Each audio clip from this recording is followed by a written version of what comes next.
হবু শ্বশুর কি করলো? ঘুমের মাথালে উড়ে কয় বাবা গাঁজা খাবা।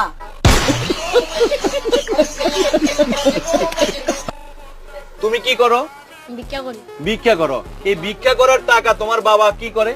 এদিক গাঁজা খায়।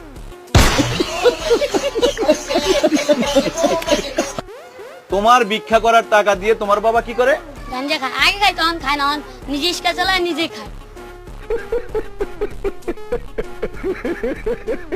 মানে নিজে আবার নিজের টাকা দিয়ে গাঞ্জা খায়। হ্যাঁ। মানে গাঞ্জা খাওয়া বন্ধ নাই? না গাঞ্জা খাওয়া বন্ধ নাই। আর হলো এই আর এক মানে হলো ভিক্ষা করে, এর নাম কি? আলামিন। এর নাম কি? আলামিন। আলামিন। আলামিন কি কয় তোমারে? আমার কামলা যাবি, আমি কিছু কই, আমি প্রেম করবি, আমি কিছু না নেম। তো এই ভিক্ষা করে, এই আলামিন ভিক্ষা করে তোমারে কয় টাকা করে দিত? 70-80 টাকা ইয়াদ দেয় না। এই টাকা দিয়ে তুমি কি খাইতা? আমি খাইলে খাইতাম, না খাইলে মারা দিতাম।